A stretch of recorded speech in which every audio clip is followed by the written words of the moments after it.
waste my life. I don't wanna waste my life. I don't wanna waste my life. It's just some things, there's no going back. You know what I'm saying? jwoodbeats.com. Yeah, I'm not the one with the issues. I hear you, now here is your tissue. If I'm moving too fast, I might have to dismiss you. And it's really too bad, cause I really will miss you. But I'm not the one with the issues. I left him at church when I made it official. I murdered the curse with my own benediction. Left God in the dirt, call it death of the fiction. Superstition will be served in eviction. Competition will be left in the ditch. Oh my God, it's too damn hot in this kitchen. The fishes of men are now swimming with fishes. Oops, my bad, I guess I'm moving too vicious. Verses sold, I gotta put them on your wish list. Bless my soul, cause I'm dodging your little hit list. I guess you know, you just lost another witness. Gotta let me go, gotta let me go, gotta let me go. Gotta let me go, gotta let me go, gotta let me go right now. Gotta let me go, gotta let me go, gotta let me go. Gotta let me go, gotta let me go, gotta let me go, I'm out of here. I can do anything, fuck your opinions and energy.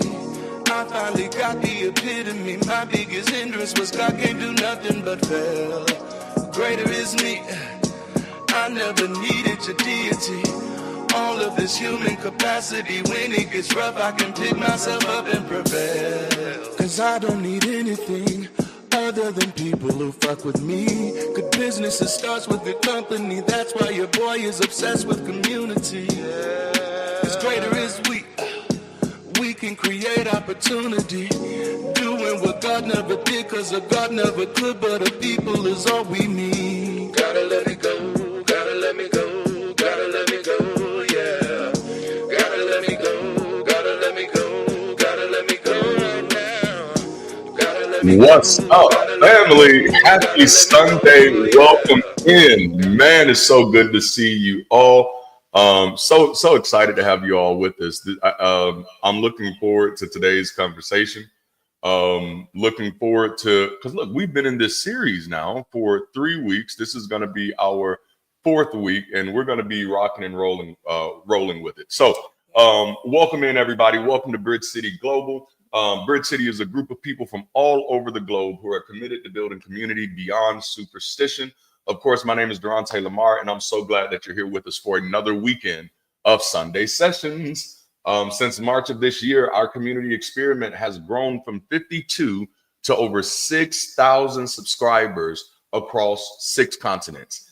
That's a whole point worth celebrating right there, because we just crossed that 6,000 mile marker this week. This week did it. That's incredible. And so now, on top of our already busy schedule, I'm going to have to find a way to make some time to celebrate this, right? We're going to have to celebrate this. We're going to have a whole live dedicated to how we just made 6,000. And maybe we'll try to, when we get like 6,066, something like that, you know, to make it real fun, 666. We need that in there. That way we can really piss off some people. Now let me stop. But listen, thank you all so much for all of your support, for your subscribing, for your liking, for your sharing, for your commenting, for your engaging, for those of you who are a part of our Discord, because this type of growth is possible because of you, which is kind of something that we've been talking about in this series. So for the past few weeks, we've been engaging in a series of conversations about the work and how we can all play a part in community development and social progress. Oh, thank you, Muttley. Man, yes, 6K party, loving sausages. Oh, man, I think when we do that party, we should do a fundraiser, and everybody should have to do an offering of $6.66. Yeah. Do y'all remember when churches used to do that? Well, y'all probably go to those type of churches. Somebody here, the Lord gave me Psalms 23, verses 15. So that means you're supposed to sow a seed of $23.15. It was the 500. You got 500. Oh yeah. You just so happen to have 5,000. That's right, because we have the money lines, right? So, you know, who got $5 faith? Anybody got $5 faith? What about $10 faith? No, that was from the movie. But whether you're watching alone with a friend or a group, we invite you to participate in these transformative conversations with us as we work together as a community to connect over personal exploration and global elevation. In the words of Neil, not Neil deGrasse Tyson, but Bill Nye the Science Guy, dare I say it, will change the world. You know, speaking of community, if you happen to get here early on Sundays, consider dropping in on our pre-session meet and greets in Discord to get to know some of our awesome community members. And honestly, this is where the work of community happens. This is where relationships get built. Because people like Dale and Kyle have been committed to being in there. We have people like Muttley who are now an awesome part of our community. It's not just having content on Sundays and Monday through Friday. It's also having a place for people to connect. That's the power of community. And that helps us, again, build something that's not a personality cult, but it's something where we see the value in everybody who's a part of what we're doing. All right, so, and if you haven't already, make sure to like this video, subscribe to the channel, hit the alert notification bell, and check out the poll in the chat to let us know if you're a first-time guest or if you're a regular. You're crazy, just like the rest of us. Keep showing up. You just keep coming back, huh? Can't get enough of us, right? You're a glutton for punishment. Now let me stop. But also consider joining, supporting, or connecting with this channel, content, or community in any way that makes sense for you. And check out the merch and our books. And you can do that by following the links that are in the chat. So before we move on to our next segment of this session, if you find this community and these conversations valuable, will you take a moment to share this stream so that it reaches someone who might be in some sincere need of secular community this weekend? And if you're one of the people who are committing to sharing this, let us know in the chat. We all know now that big doors swing on small hinges, and your small hinges could just be letting us know something in the chat. So if you've shared this, just let us know. I shared this. Maybe you're sharing it to Facebook. Maybe you're sharing it to that place that was formerly known as Twitter. Maybe you're sharing it to Blue Sky, which is apparently a new place that people are also going to, which they'll probably be mad at as well in a few years.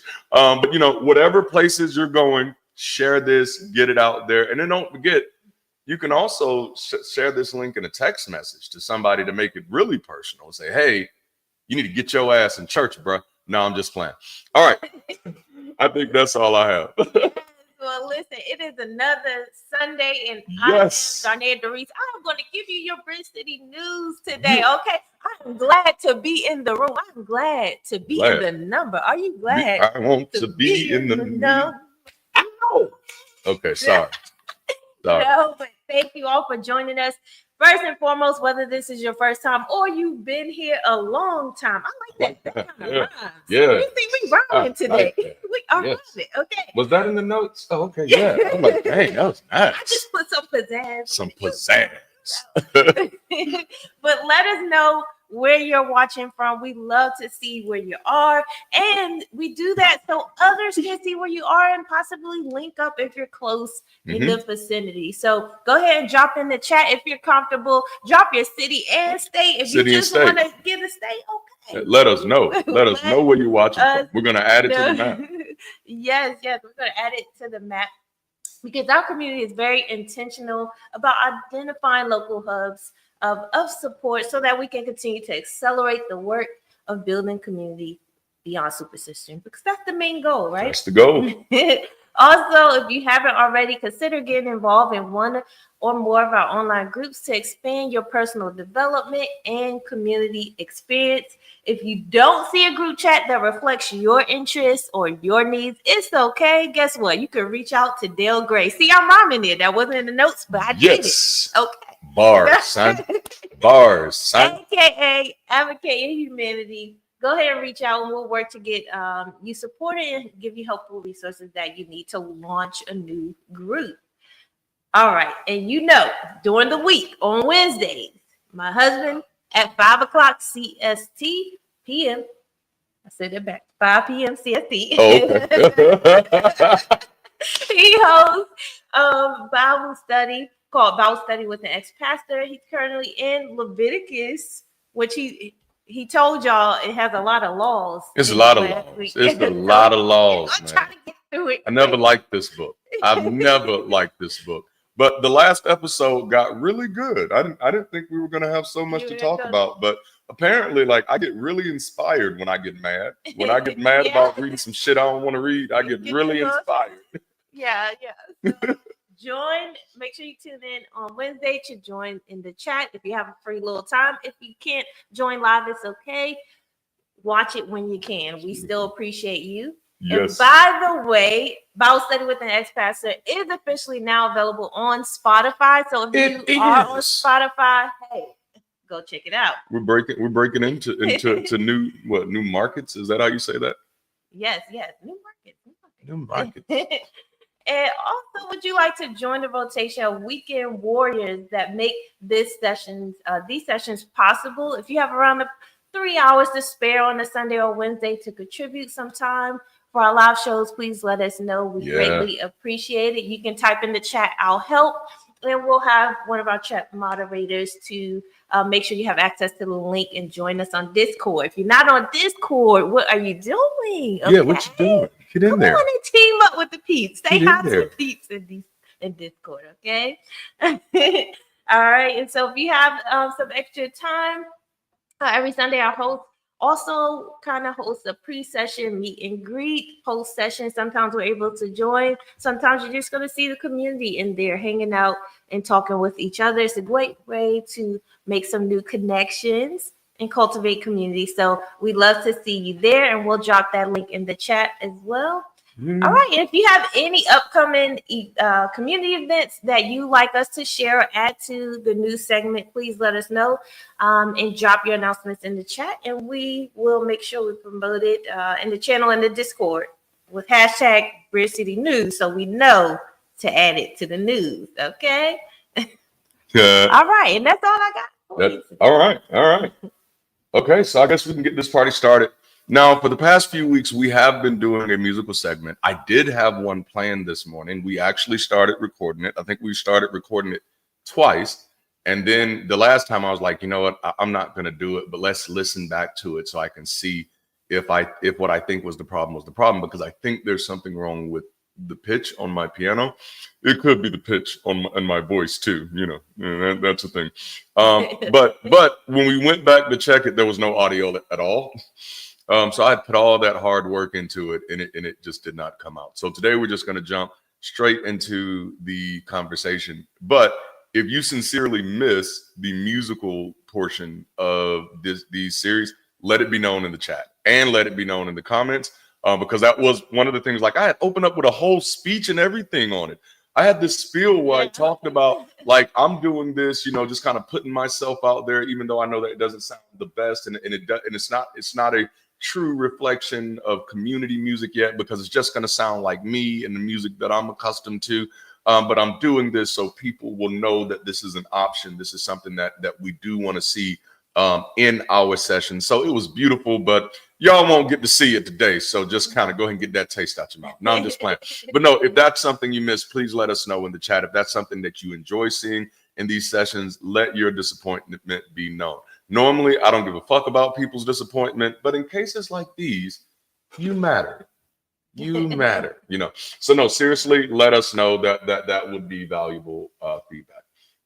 All right, so let's jump into this thing. Over the past 3 weeks, we've explored and engaged the concept of work as a vehicle of creating the change that we want to see in the world around us. Specifically, we've been lasered in as a community on exploring what the work of community development could actually look like for us as BridgeCity Global.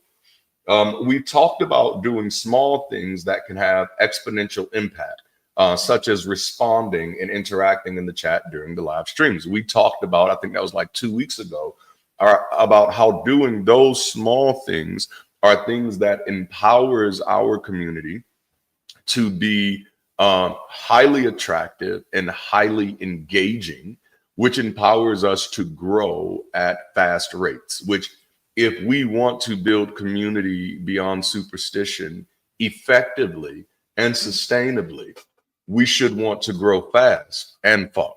Yeah. You know what I'm saying? Yeah. One of my sayings, and I think anybody who's been close enough to be around me, you're going to hear me say it is, I'm here to win. I'm not here to play games, because we've kind of talked through about this stuff. We've had some great series. We've talked about the thesis of secular community. We've talked about how to human. We've talked about drive. We've talked about how people change their minds. You see the type of content that I typically share Monday through Friday. I am highly invested in creating a situation where there are healthier people and healthier relationships, so that we can get to healthier outcomes. So I'm not here to be on the sidelines. I am here to be in the game. I'm here for the champ. I'm here on the front lines. I'm here for the ship, baby. Yeah. We're going to the ship. We're going all the way to the ship. I want the Heisman. You know what I'm saying? No, I am here to win, because winning in my mind means building communities beyond superstition, building bridges to better outcomes. And so we've discussed how those small, seemingly insignificant things actually helps us accelerate our reach and our mission. You know, it just popped in my head. You know, the old folks used to say, I'm a soldier in the army. I'm a soldier in the army of the Lord. I'm doing the work, y'all. I'm doing the work, you know. But we've also talked about roles of varying levels of responsibility within our community that can help us push the envelope of building sustainable community beyond superstition. So when we talk about our big five, can we put our big five on the screen real quick? I know that wasn't planned, but you know, I'm just kind of feeling it right now. So if we can, so we have our big five where we're focused on experience, missions, media, research, and sustainability. In each one of these areas, experience, we need a campus lead, which we're leaning in a direction. I feel good about it, but that's a role. We need a social arts lead. We need a missions lead. We're leaning in a good direction there. We need a media lead. We need a research lead, and something that was really exciting that happened after, and you can go ahead and take it off. Thank you, babe. After we did our community development series, something that exciting that really happened. I didn't think we was going to find anybody to help us with research anytime soon. I thought that was going to be something that people were going to look at and be like, nah, I don't want to do that. You know, it's kind of like when you got a list of volunteering activities and one of them says like spreadsheets and accounting and shit. Yeah. Nobody's picking that one. You know what I'm saying? And so that, you know, research, it just seems to be, for me, it's fascinating, but I find for other people, it's just not the fun thing to do. It's not the fun thing. You gonna volunteer to research? You volunteer to study? Like, you know, but no, we actually had somebody to reach out, and I'm just not going to say her name right now because I didn't get her permission first. But she reached out and she says, hey, I got a library card for the Library of Congress that I'll have some time off for the next 2 weeks. So you let me know what our next series is going to be, then I'll be able to get that information. So that's a role. Those are things that kind of helps us with our sustainabilities. Oh man, awesome. Trayvon, we'll catch the playback. Please like and share the video, everyone. Love you, fam. Thank you. Like we have some of the most amazing people in our community. Yeah. So we have these different roles. Trayvon is one of those people that I've talked to some roles about with groups. I've talked to Muttley about roles with our HomeSense and Homemakers teams. So there are different roles that we've talked about that can help our community push the envelope of building sustainable community beyond superstition. And in the midst of all of that, we've managed to prioritize tying our community conversations into personal development talks. Because I'm a firm believer, and that's where we're going with this. I know this intro was a little long, but I'm a firm believer that people do their best work when they feel like their best selves. Yeah. I think some unspoken differences between superstitious community and secular community is that in secular spaces, authenticity should be more important than authority. Mm-hmm. Yeah, I think that's a good one. Yeah. Authenticity, who you actually are, should be more important than what anybody else wants you to be. Yeah. You know what I'm saying? Authenticity in secular spaces should be more important than authority. Autonomy should be more important than uniformity. Again, you getting to control your life, decide what you're going to do with your life should be more important than what we all just doing. And I like that because remember, a while ago, it may have been last year, you talked about the difference between uniformity and unison. Yes. Still unison. Yes. Like yes. Arts groups. Oh yeah. Well, see, you can be united without needing to be in unison. Yeah. Unison means we have to all be singing the same note. Right. And I'm like, unison is nice. It has its places. But as a person who loves music, I prefer harmony. Yeah. I like to hear all the different sounds. And we kind of talked about that in the series, Please Don't Stop the Music, when we talked about the conductor. From the conductor mindset, you have to learn how to hear all of the sounds and find a way to make them work together. Right. Oh, that's good stuff, man. Like that's good shit. So autonomy in secular spaces should be more important than uniformity, and agency in secular spaces should be more important than decency. Now, I'm not just saying that we should all be out here indecent, but I am saying that decency can be so fucking subjective that it becomes respectability politics. And sometimes decency turns into submission. Oh, yes. Some people believe if I'm being decent, I'm being subservient and less than. Oh, because in the church, that's damn sure how we said, because decency was always attached to order. Things got to be done in decency and order, y'all. You know what I'm saying? And so our goal as a community isn't to convince anyone to change yourself to fit any image that anybody else has. Instead, it is to help people find the tools and conversations to explore and expand in themselves. And while you're on that journey, if where you are is conducive and agreeable to doing something that can benefit building community beyond superstition and building bridges to better outcomes, I feel like it's our responsibility, it's our privilege to create that space and opportunity for you to be able to expand and unfold in that. Does that make sense? Oh man. And that's our work. Our work as a community is creating space for you to do your best work. And that's where we've been for this whole series. We've been talking about the work, the whole work, and nothing but the work. We opened this conversation with do the work, but as we close out today, we had to bookend this conversation with an unpopular but productive admonition. Will you help us do the work by typing "do the most" in the chat? Go ahead. Come on, let's type it in there. Type it in there. And to do the most in personal growth means to actively and intentionally engage in a wide range of self-improvement activities. And that's focusing on different aspects of yourself, like emotional intelligence, new skills, physical health, and mental well-being, with the goal of reaching your full potential. And I love that because I am one who is big on personal growth and getting, like, I should know a little bit more than I knew yesterday. Yeah. Right? Yeah, just a little bit. I should be a little bit better. And if we're not aiming for that, it's like, what are we doing? Yes. And in corporations and organizations alike, the last quarter of the year is often the most critical opportunity to make the most of the entire year. You'll see marketing campaigns everywhere with everyone in every industry. Yep. And those are typically in overdrive between the months of November and December.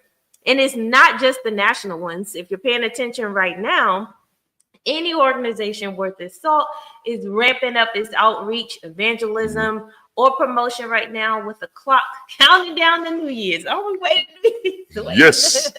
So around the corner. Yes.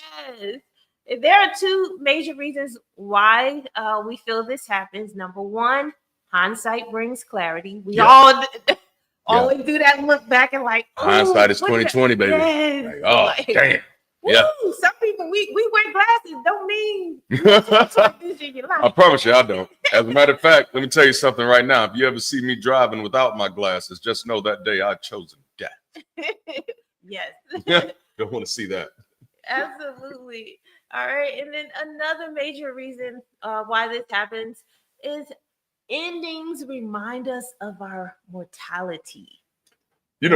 That's deep, because even just hearing that afresh, because this isn't the first time that we've talked about this, But just hearing that afresh, endings remind us of our mortality. And that is one of the years why we become so, why many of us become so reflective close to the end of the year, because it's a way of wrestling with what are we doing with our time here, you know? Right. But if you notice, like, that's all, I think that's also maybe why breakups are so hard for people too. Because that ending reminds them of their mortality a little bit, you know? Yeah, and it's like reflections, and then you know time is going to keep going. Yeah. And so sometimes you feel a loss of time. And Yep. it's just rough, and it's like making it this far isn't guaranteed. And some people sit there and look at that, but you don't want to get to a place where you're just basking in that, because then you get that leads to depression and other things like that. Absolutely. And so a major consequence, and that's, you could talk about the conversion. Well, it's just that I've become obsessed with doing the most as a way of making the most of my time on this curious pale blue dot.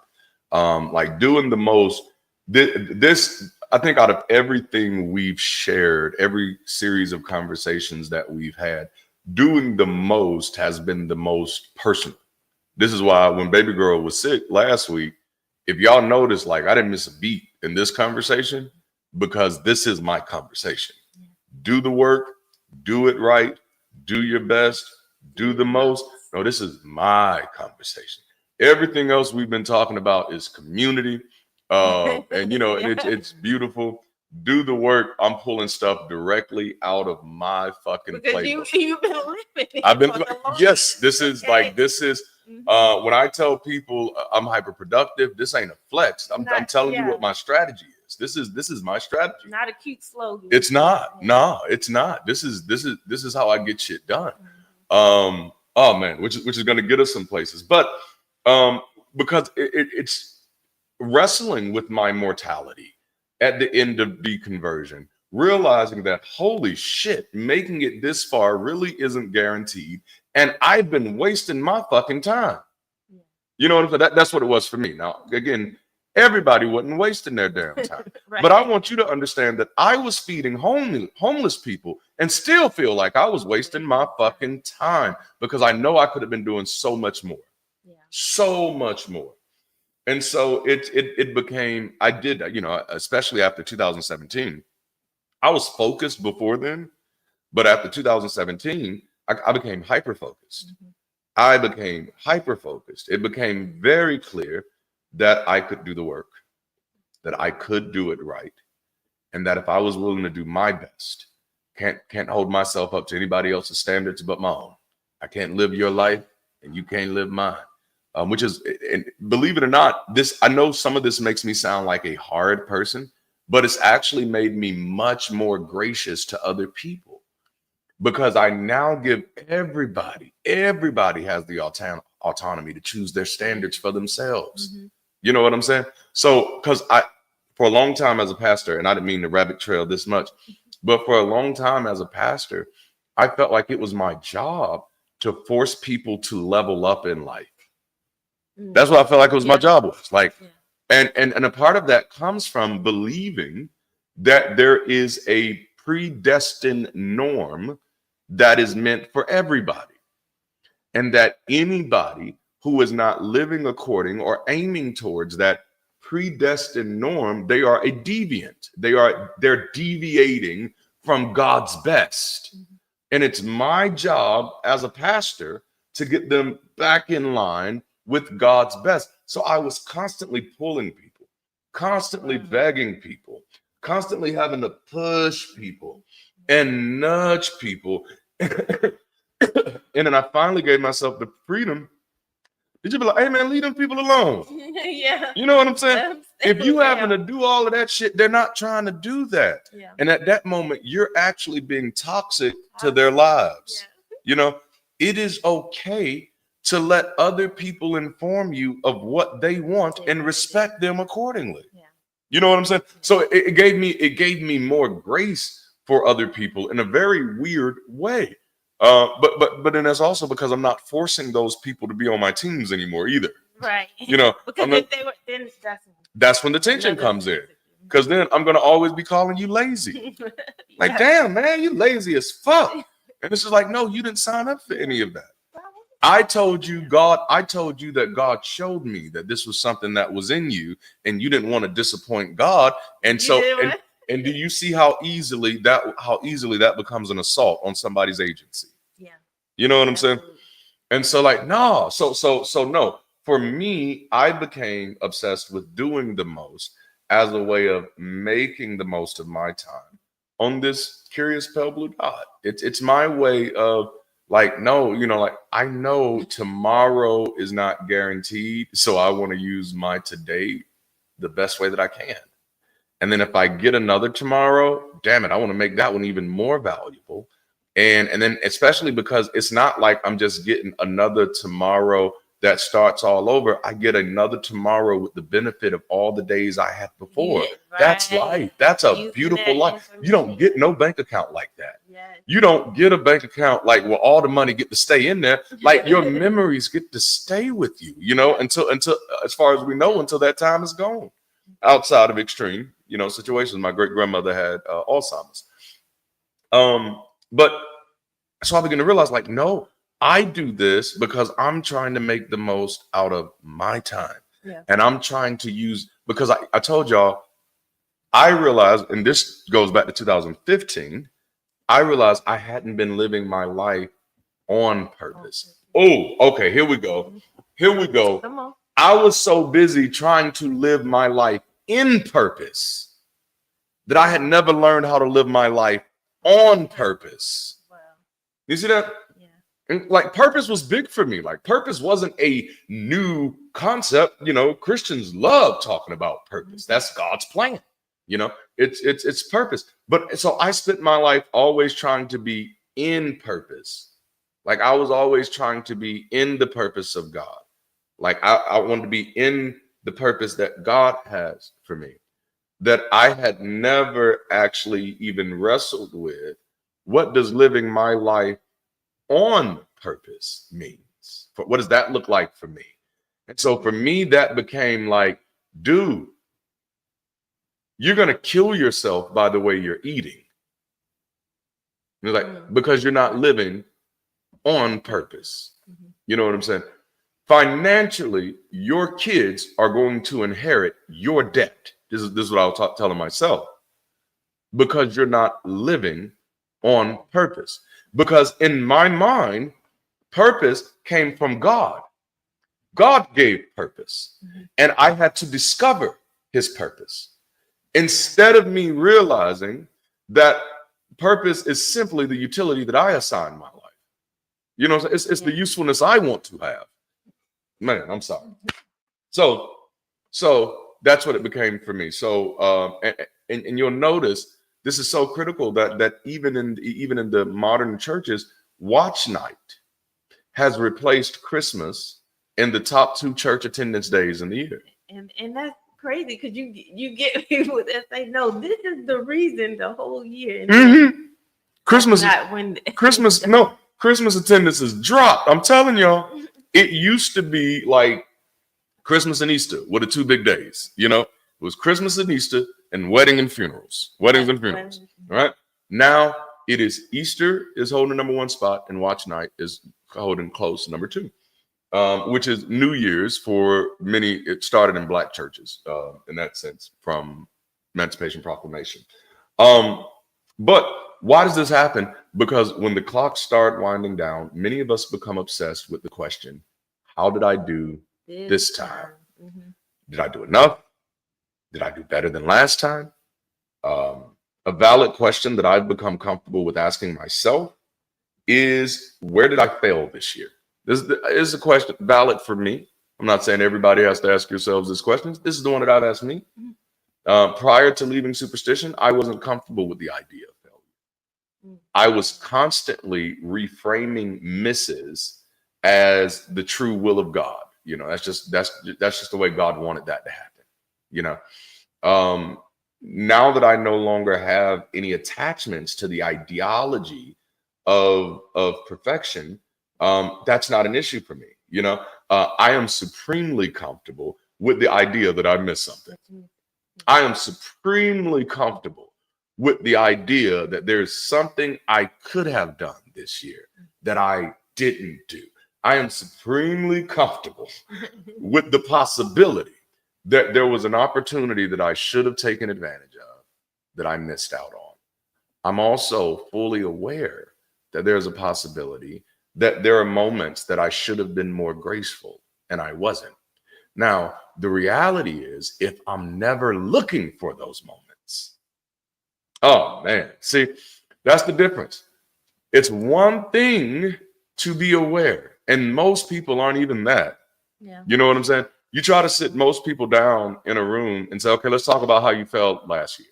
What? No, I didn't fail. Oh, no. There's no fucking thing that's perfect. So you failed somewhere last year. So the first step is getting people aware by getting them comfortable with this idea that failure is like, it's damn near guaranteed. It's damn near guaranteed. We all sit in the room, we're going to find some failures to talk about, you know. But not only becoming aware, once you are aware, it's putting yourself in the position, because this is really what doing the most about, is putting yourself in a position to constantly be looking for them. And not from this perfectionist viewpoint of I have to fix every failure, climb every mountain. You know what I'm saying? Cross every sea, climb every mountain. No, like fix every failure. No, look, the goal is not to fix every failure. And if you do learn how to do that trick, holler at your boy, because that is highly impressive. But no, that's not the goal. But the goal is to be able to look back and ask yourself, okay, what did I fail at this year that matters to me? What did I fail at this year that I really don't want to fail at this year, this next year? And then also to ask yourself questions, what did I fail at last year that I'm absolutely okay with failing at? Like, and that's okay. That's being comfortable. That's being comfortable. Where you're trying to go. Because again, you know, I'm like, well, I'm trying to think of something that I'd be comfortable with, because now I gotta put this on myself. What's a failure that I know that there was a few, because there was some because I kept saying like, man, we left money on the table here. I said, we missed an opportunity here. There's a few this year that I've had. And then I can't think of any that I'm comfortable with yet, though, but we'll get there. But that's the whole point, is you have that comfortable enough relationship with yourself where you can talk about your failures with yourself, and you can determine which ones you care about and which ones you don't. We have to reacclimate ourselves with a healthy relationship with failure. And in fact, like, this now plays a great role in my ability to bounce back from setbacks in a lot of real ways. When I transitioned out of superstition, my counseling and coaching advice started transitioning too. And people were not comfortable. Like, the number one rebuttal I started getting from believers who were still coming to me for coaching and counseling after I stopped pastoring was like, hey, what you're telling me to do is too much. That you're talking about too much. And my answer was, too much is often the solution to not enough. Mm-hmm.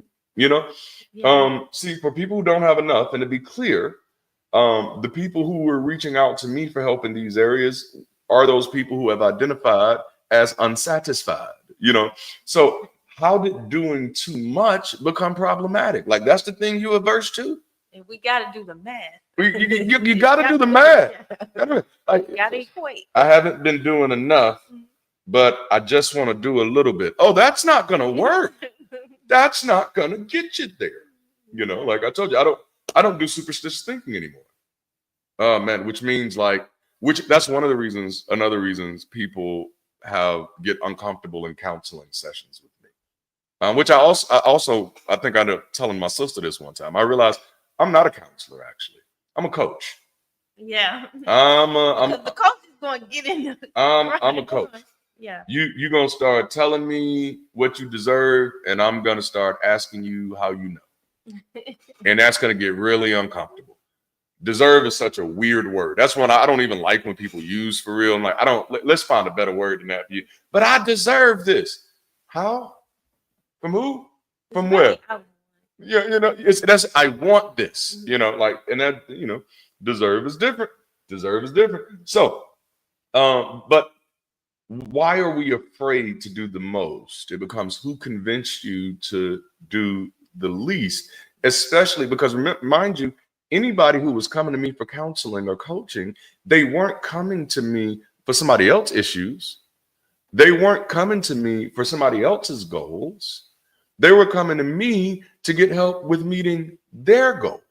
And so when I say, if you do this, you can meet your goal, and your response is, that's too much, then what I'm hearing is the reason you're not hitting your goals is because it takes too much. You know what I'm saying? Because until somebody else comes and makes it easier for you, that's going to be the cost. And if somebody else does come and make it easier for you, which is possible, they're going to tax you for that shit. There is no such thing as a free lunch. There is no such thing as a free lunch. Man, okay, so this is good stuff. But it's like one of those things that I talked about with the fellas a lot, because they'll always mention about how life should just be simple, and I am kind of like simplify, said the guy who has like 5 laptops around him right now. Like, I don't know, those 3 laptops, a monitor, like simplify, right? And lights and shit everywhere. Simplify, sure. But that's the hypocrisy. There's certain times we attach ourselves to these romantic ideals while having no real attachments to them. Because life in the barest form is complex. It's complex. It's complex. So we can't expect life in one area to not be complex, and then in general. Like, until we've mastered entropy, this shit is always going to be complex as fuck. And oftentimes I do see that, like, we're wanting someone else to handle the complex parts so we don't have to. And I'm like, that's some of the shit that's going to create the imbalance, and that's going to be some of the shit that's going to keep you in poverty and out of power. And that's something that we're going to talk about when we get to the series Unfuckwithable, how marginalization or how marginalized communities can turn the tide. We're going to talk about how becoming unfuckwithable. All right. So this is good. Okay. No more. Yep. So in order to get this conversation started, we have to begin with the fact that doing the most requires embracing a lifestyle. Here's another uncomfortable one. See, doing the most, I told y'all this was going to be uncomfortable. I told y'all this last week. I warned y'all this is going to be uncomfortable, because doing the most requires embracing a lifestyle of no more excuses. And for me, I found that my personal satisfaction has been found in the freedom of interrogating my excuses. Because I dealt with that other part where I'm now completely comfortable with the fact that I likely failed somewhere.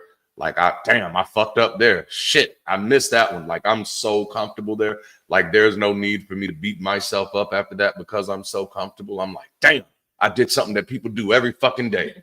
I guess I'm human. So because of that, I now have the freedom to interrogate my excuses.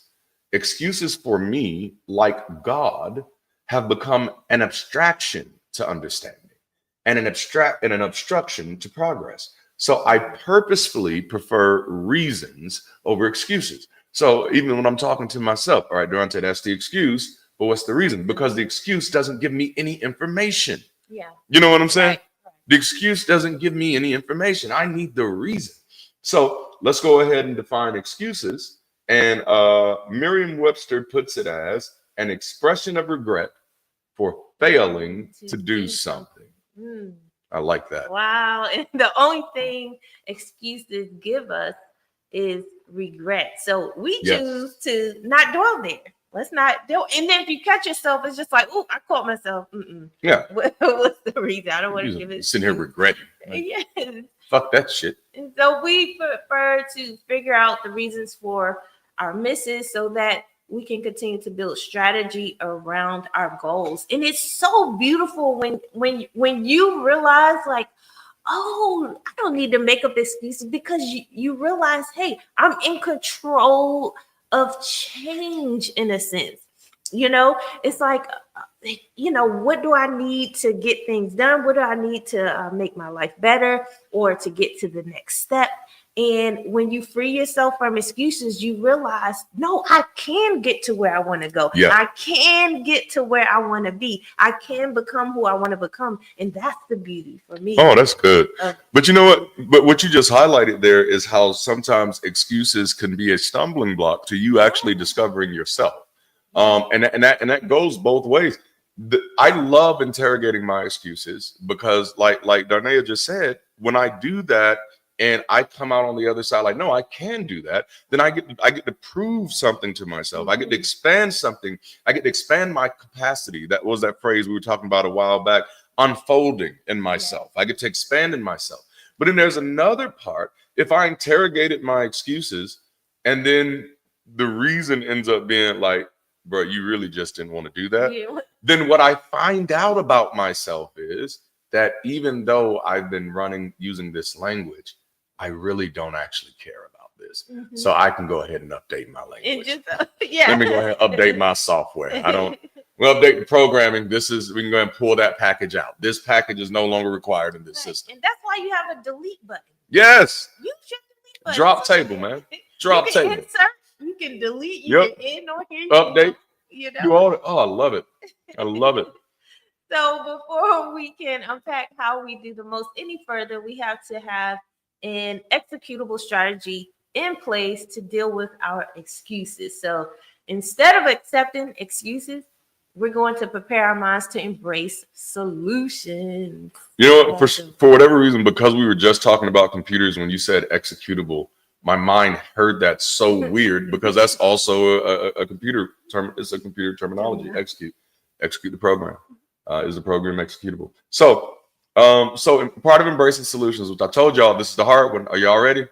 Are y'all ready for this one? This is I want to introduce you to something that I call the gospel of responsibility. Shortly before I deconverted, I embraced what I called the gospel of responsibility. Which had the unexpected side effect of leading me to separate from the gospel of Jesus Christ.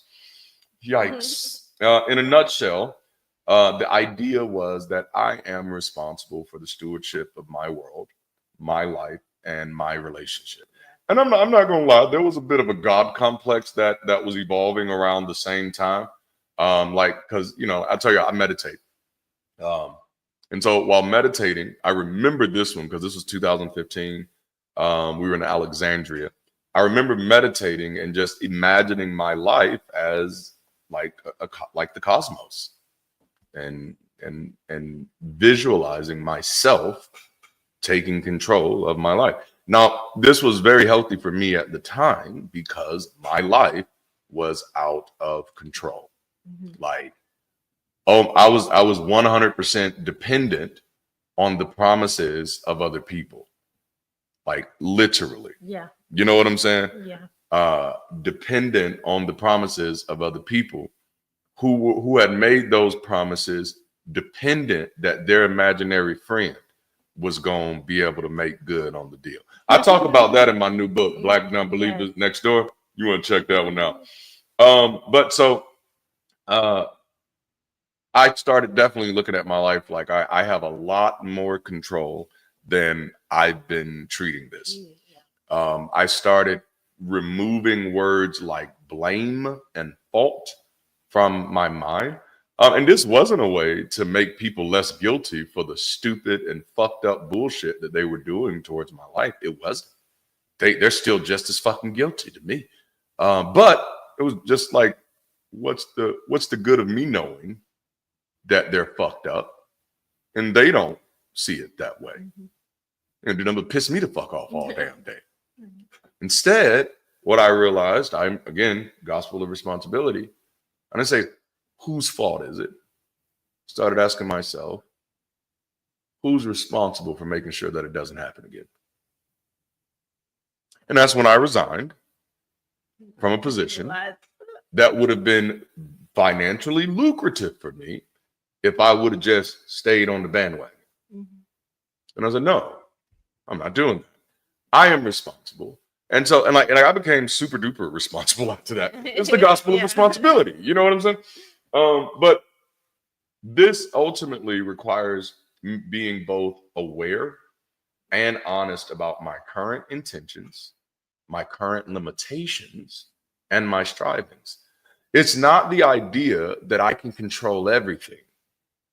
It's the reality that I can control everything that I can control. You know what I'm saying? There are 1,000,001 things that are well beyond my control. That's not where my focus goes. My focus goes to the things that are within my scope of and my sphere of influence. Oh man. So responsibility, and I want to make this clear because I think this is what's muddied the waters of conversations like this. Responsibility isn't about meeting the standards of other people. That's what we have to make clear. Responsibility is about having standards for myself that align with my own expected outcomes. Y'all have heard me say it in these Sunday conversations before. We have to give people the permission and the audacity to name themselves. Exactly. Let people name themselves. Let people assign their own purpose. You don't get to pick what other people do, you know, but because many of us, especially those of us grew up in the US, if any of you grew up in the 70s or the 80s or the 90s, you probably, well, probably not the 90s. Well, early 90s, maybe. You probably remember citizenship classes. You know what I'm saying? Remember citizenship lessons. Well, maybe this was just in the South, because I don't think we had those when I moved to Maryland. I don't remember those up there. But this is what you do to be a good citizen. Good citizens do this. People get the citizenship award. And while you remember the citizenship award, and while these things may have had good intentions, they create this situation where there is a stereotypical norm that anybody who does not fit within that mode is then deemed as a deviant, and not necessarily in a denigrating term, but a deviant as in someone who has deviated from what is expected, when the expectations should have never came from the external anyway. We got to set our own expectation of ourselves, which is one of the reasons I have many issues with the education system in this country, because our whole education system is telling children who they should be, how they should think, what they should think, instead of giving them the tools to explore themselves and develop themselves, which is honestly a missed opportunity of understanding humanity in its full capacity. If we're telling all humans how to be, we don't actually get a full picture of what humanity looks like. Yes. Because we keep fucking it up right when it gets here. And that's what the movies and books divergent. Yes. Oh, damn. Yeah. We're already in a dystopian fucking society. I'm sorry, y'all.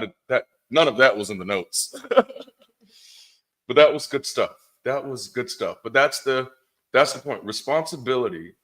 And that's what makes it's hard to talk about self-discipline.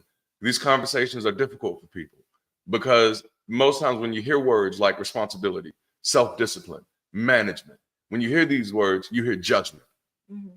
You know what I'm saying? Yeah. You hear somebody's going to look at me and judge me by their standard. And I'm, as a person who loves you and a person who cares about people, I'm giving you permission to fuck their standards. Like, fuck their standards. Figgity, fuck their standards. Their standards ain't got shit to do with your life. Can't nobody else judge you by their standards. In the hip hop community, we say, what you eat don't make me shit. Okay? So no, fuck you and your standards. Fuck you, bitch, and the set you claim. All right? No, okay, I took it too far. Tupac said it first. But anyway, the point is, it's about having standards for yourself that align with the outcomes that you want out of life. That's what responsibility is. Yeah. Am I handling the things that are within my immediate control in a way that contributes to the outcomes that I want to see in the world? That's the healthiest place you can take that. Like even when I talk to people about discipline, when we hear discipline, we hear punishment. Mm-hmm. And I'm like, discipline should never be punishment. The two are not the same. Actually, in all actuality, discipline is what you do instead of punishment. We realize punishment is a bad thing. Discipline is a good thing. Punishment is about behavior modification through pain. You know, it's about negative reinforcement. Okay. Discipline is about goal alignment. What do I want? What do I need to do to get it? And that's what the best coaches obviously work through. That's right. That's right. Discipline and train. Yes. Oh man, this is good. All right. So, okay, Kai got me laughing now. I shouldn't have looked in the comments. All right. So, what is purpose in a humanist context, if not the things we've chosen to take responsibility for? And if I'm the one responsible, then I'm the one in charge of figuring it out. And the number one barrier to people taking on the gospel of responsibility is that most people do not view themselves as capable of figuring it out. You know, this is why I push autonomy, agency, and authenticity, and I'll continue to push it likely until the day that I die, because I am convinced that most people are not doing their best because they don't even believe they're capable of it.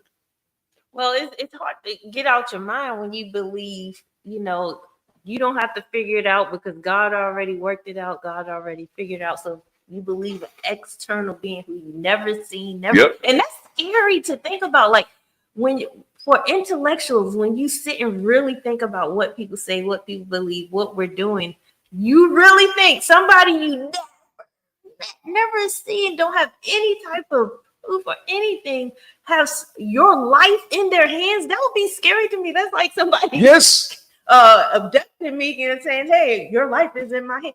That's is exactly what that's like. That's like waking up on a bus that you've never been on.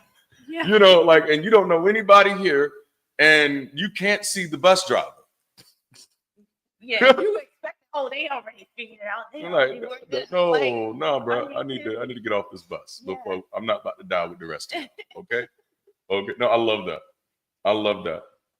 But in many people's head, it's become a real thing. I think this is one of the biggest issues impacting humanity globally right now, is that people are disconnected from their own personal capacity.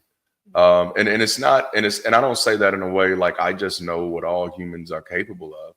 I say this in a way to just say, when I look at the data, every record is a reminder of our former limitations. Yes. Every record is a reminder of something that we once said could never be done. Do you know how many records there are out there now? Now, this could sound really positive, but I'm about to take this negative real quick. I'm going to take it depressing real quick. We're going to go down. We're going to come back up, but we're going to go down. That sadly means we are more inclined to believe what we can't do than we are to understand what we can do.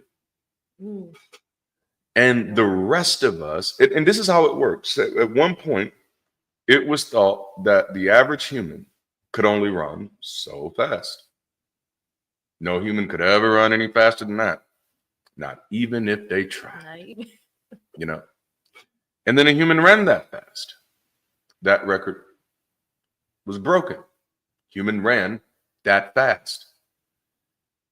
We never, I don't want to say never. We haven't had many records be broken that weren't broken again. And then broken again, and then broken again, and then broken again.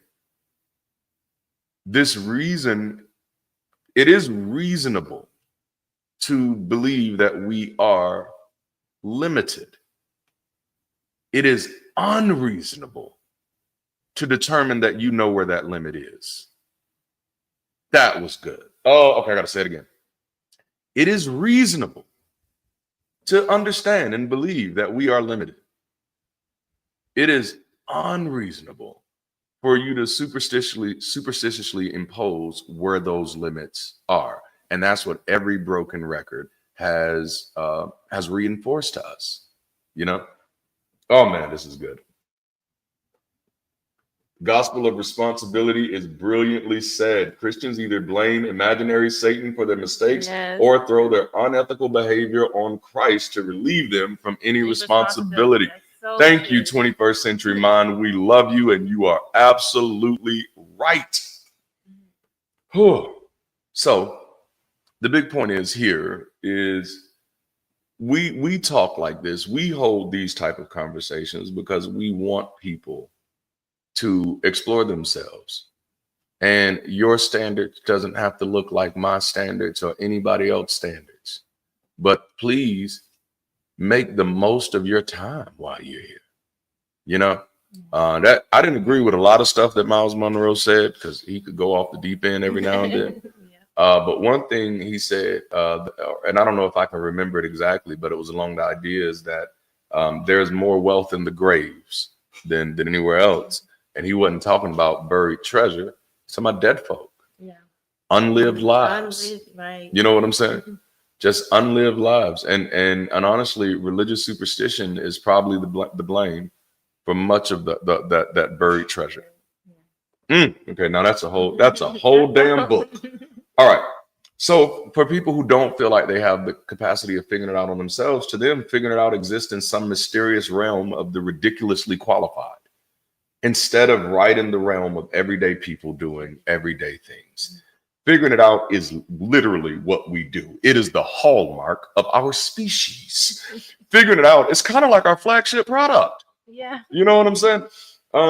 Figuring it out is what we do, is the point that I'm trying to make. I can't think of one person who's watching this stream right now who's never had to figure it out before. And as a matter of fact, I got a sneaky suspicion that at least 15 of y'all have mastered the craft of figuring it out and making it do what it do. But you've got to learn how to give yourself credit for it every time you do it. Yeah. You know what I'm saying? Like, that's one thing I started doing immediately when I deconverted, is I started taking my credit back.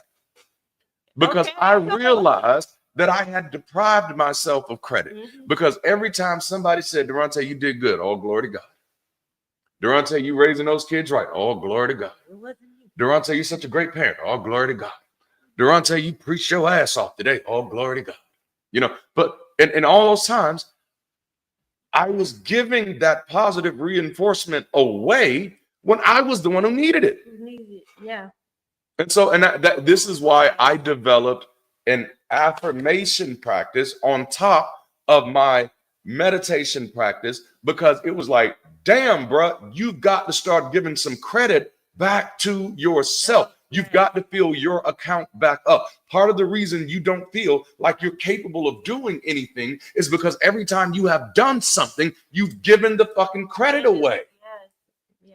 Now you got to give that shit back to yourself. Mm-hmm. You got to give that credit to yourself. Now, this has had an adverse reaction because now it's really hard for other people to give me credit because I don't need it. I'd prefer the cash from you. I give myself the credit. I'll give myself the credit. I'll take the check from you. Okay, now let me stop. But no, what was the song that I wrote last year? I Can Do Proud all on my own. Oh, man. And that shifted my life because there was so long I was living trying to get people to be proud of me. Yes. You just wanted everybody in your life to be proud of me. And I'm like, no, Alpha, I don't want you to be proud. I want your help. Okay, help me. Don't be proud, bitch. Help. Because some people really do think that having pride or compliment is the help. Yes. Well, I said good job. Now, I was there to tell you that you did a good job when nobody else was telling you that you did a good job. And it's like, oh my God, for real? Is this what help has become? Yeah. Woo. Oh man, thank you, Native Atheists. We love you so much. And quick shout out to the Atheist Odyssey. Thank you so much for jumping in and tuning in. We so appreciate it. Yes, Atheist Odyssey. Oh man, I know it, right? Man. Like, man. The cherry on top. Cherry on top. There you go. Cherry on Harry, top with the Harry, sprinkles Harry. in the middle. Hey, no, let me stop. Okay. Oh, quesadillas. I thought you turned it into an after party. I know it, right? Like it just shifted. Like just shifted. God has left the room. The glory has departed. Now let me stop. This is what I love about our community. Get started. God is in the room. Hey. God is in the midst of everything. Huck-a-buck now. Huck-a-buck. Okay. Oh my goodness. So the big point is all of us have learned how to figure it out, but we've got to get comfortable giving ourselves the credit for every time you've done it. And you have no idea how insidious it is if you're not reminding yourself of what you've done. Okay, so I remember every time I would go through a hard time as a pastor, damn near like it was a script, especially if it was a really hard time. I'd be praying, I'd be crying, and I'd be like, God, I don't know how I'm going to make it through this. God, I don't know what I'm going to do. God, how am I going to make it? Like I'd be like in it every time. I don't know how I'm going to make it. And I remember like the year before I deconverted, I started asking myself, like, ain't you tired of saying this shit? Like, don't you remember you said that last time? And the time for that? Like, you start getting like Luther. Don't you remember you told me you love? I knew you said this last time. You know what I'm saying? Like, you've said this before. Last time you said you didn't know how you were going to make it. And yet you made it. The time before that, you said you didn't know how you were going to make it. Mm-hmm. And yet you made it. And right here, you are doing this bullshit all over again. Why? Why are you doing that? Like, this is the question I was having with this was the conversation I was having with myself, because I was finally giving myself permission to interrogate what I was doing. They're like, dude, you're overreacting. You're over dramatizing. Wow. You're treating yourself like you are fragile. If having a crack addict as a parent did not break you, if having your grandfather kill your grandmother did not break you, if growing up in the midst of the crack epidemic did not break you, you think not paying this bill on time is going to be the thing that's going to take your ass out? You stupid ass motherfucker. That's how I talk to myself. I don't know how you talk to yourself, but that's how I talk to myself. And I realized, like, holy shit, like something is wrong with me. Yeah. I need to reprogram how I see myself. I am not living my life like I'm capable of doing the things that I am already fucking doing. Yeah. Which means, what am I really missing out on? Yeah. You know, I told y'all, this is the do the most conversation, right? This is that do the most conversation. Yes, man. Okay, I've been praying. Pray. I love it. I love it. Oh man, this is so good. Did we get another super chat? We did. Wow. Okay, thank you, 21st Century Mind. We definitely appreciate you. It says, when deconverting, did you feel the same feelings of a Holy Spirit born again experience in the process? And do you still have similar spiritual Holy Spirit type feelings? Oh, yes. In your pursuit of truth? Great question. Love that. A great question. Yes, yes, and yes. I am now born again every day. You know what I'm saying? Born again actually meant something to me. It actually means something to me now. You're born again every day. Every day. Yes. I'm born again every day. Yes. Like I'm, you know, like, so for me, like when I was a believer, being born again was an abstraction. It was very shallow. It didn't mean anything.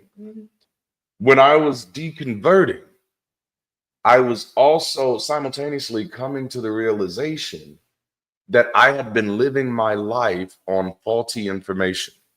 that I had been living my life on a misunderstanding of the world around me. And so I realized that the only way that I was going to be able to move forward is I was going to have to somewhat start over. Yeah. That I was going to have to be born again. And not only that, I didn't stop there. I went ahead and got baptized too. So not only is every day, not only am I born again every day, but every day I am baptizing myself in as much information as I can to make sure that I never fall prey to some fucking bullshit again. But no, I love that question. Thank you. That would have been good for the call-in show too. That would have been good for the call-in show. Yes. Oh man, that's good. That's good. Whew. What up? What up? Thank you for joining. Yes. Oh man. So damn, this got good. But honestly, that's the point, right? Yeah. That doing the most begins with understanding and standing in the reality of your own capacity. Not feeling the need to measure yourself up against other people. It's you figuring out who you are, where you stand, why you want to stand there, what you want to do. And then if you're amenable to it, using that to help the world around you, which I think is likely a good idea. And a major part of figuring it out is figuring out how other people can play a major role in empowering us to magnify our impact. So we want to share a new term with you. Really doing the most in anything will require us to have like-grinded circles. And this one is a little different. And I love that because we're so used to like-minded circles. Yes. But do you have a like-grinded circle? Come on now. Okay. And you know by what you're reaping. Y'all know the sowing and reap, you know. Come on. What your group's doing. What your group. And so for doing the most, like-minded is not enough. It's not enough that we think the same things. We either gotta be doing the same things or doing with the same tenacity. We ain't even gotta be on the same level. Come on. But we gotta be going just as hard. Man, for my athletes out there, you know about this. Everybody on the team is not necessarily at the same level, but they gotta be going just as hard. All right. So if you're a serious gamer, you don't Darante be like, you don't want to get me on your Fortnite squad. You don't want me on there. You don't. If you're a serious gamer and you play Call of Duty or anything like that, you don't want me on your squad. I'm telling you now, I'm not going to have the capacity to go as hard as you go. My hand-eye coordination is not set up like that. All right. So if you want me on your squad, unless I'm going to be the person that you saving the whole time, you're setting yourself up for failure. Unless you're using this as a training thing. All right, let's just see if we have the weakest motherfucker on our team. Let's try to keep him alive the longest. You know, if you're doing that to train, that's the only time you want me on your team. Other than that, you don't want me there. It's going to be a hindrance to your team's capacity to do the most. Right. And I don't want basketball. Okay. Yeah, you know, I can shoot a little bit. You know what I'm saying? But video games, I just explore. You know, I lose a lot, and I'm okay with it. I've already told y'all I'm comfortable with failure.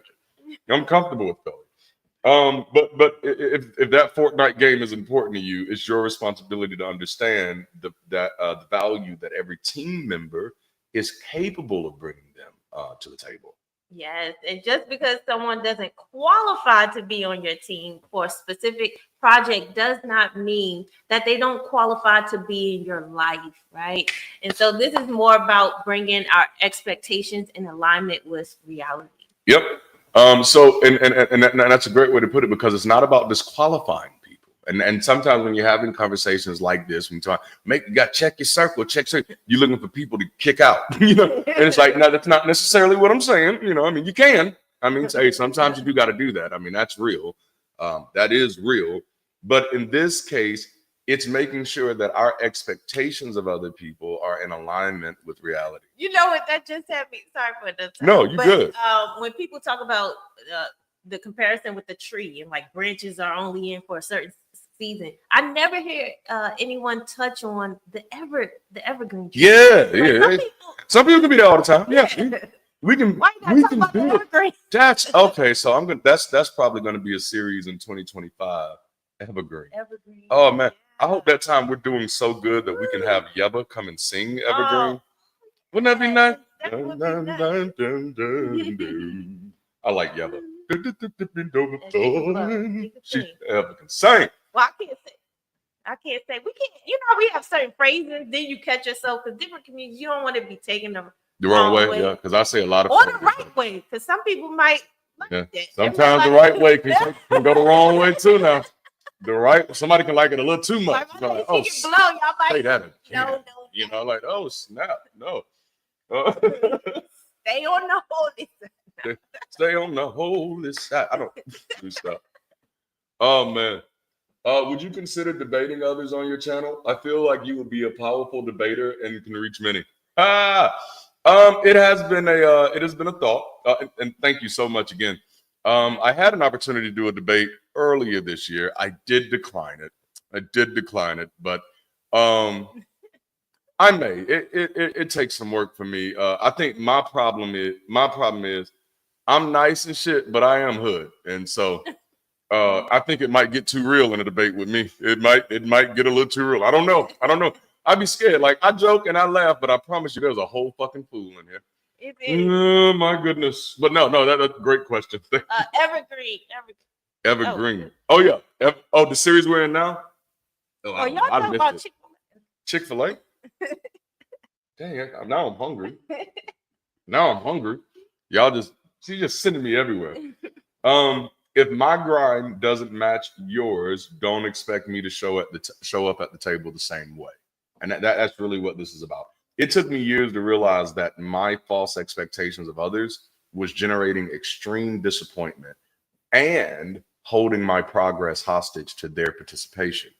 And that's the thing that really becomes unhealthy, because then for a major part of my life, I'm thinking, number one, I'm seriously disappointed in them. Like, because y'all aren't doing what y'all are supposed to be doing. But at the same time, I'm also falling prey to the ideology, then I'm never going to be able to succeed at the things that I'm trying to accomplish because they're not doing things right. And so that's me holding my progress hostage to their participation. And that was like my 2017 realization. Is that I believed that other people had to support me first in order for me to get anything done. Yeah. And so that was my excuse Remember, we started this with no more excuses. Mm-hmm. My excuse was always, well, people aren't supporting me. So the people aren't doing what they're supposed to do. Like I'll get everything done, but then the people will stop supporting. And so what you're saying is when they stop, you stop? Just like that. See what I did there? And it's like, oh, that's the problem. I don't need their support to get started, nor do I need their support to continue. Mm-hmm. Right. But because I'm holding what I think I need to be doing hostage to their support, I'm never going to find the people who actually would support it. Because I'm waiting for people who've already demonstrated that they're not going to support it. Like, that's what you're doing at that moment. Logically, that's what you're doing. You're surrounded by people who are not going to support, and you've decided that you're going to wait until they support. Mm-hmm. You have locked yourself into a failing situation. That's a waiting game forever, ever. You know, when what I've learned now, just move the fuck on. Mm-hmm. You know what I'm saying? So yeah.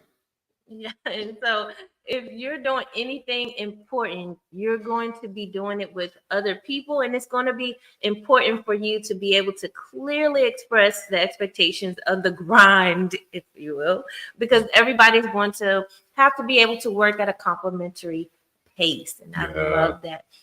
This is why we realized that we needed to start producing and sharing written resources so that people who want to help can understand the nuances of the grind.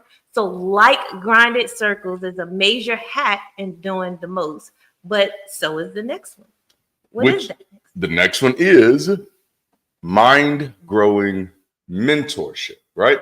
So, and really that's what this is now. We're talking about ways that we can enable ourselves to make the most out of our own lives, to do the most.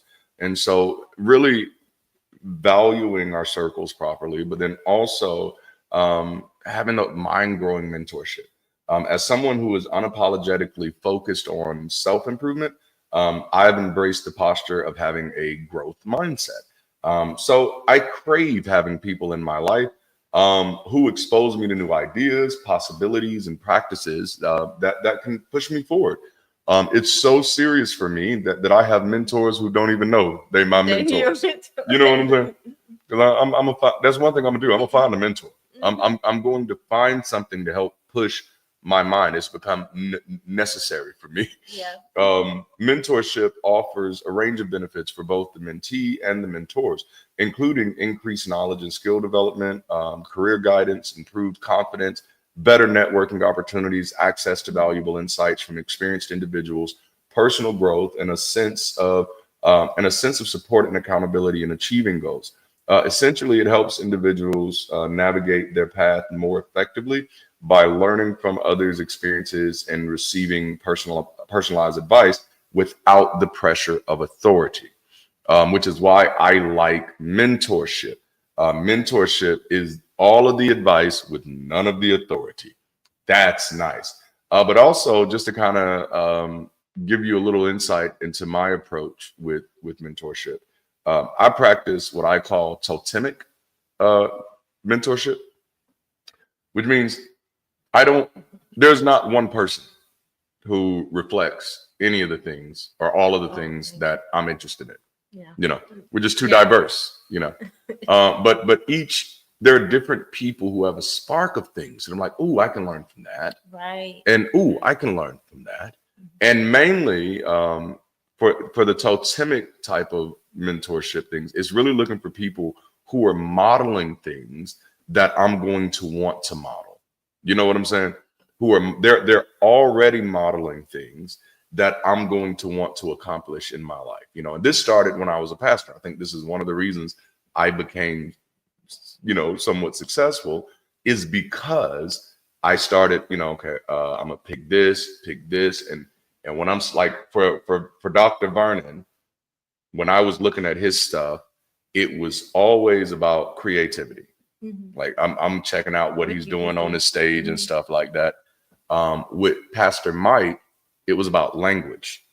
You know what I'm saying? Yeah. You know what I'm saying? The phraseology that he's using, the flow.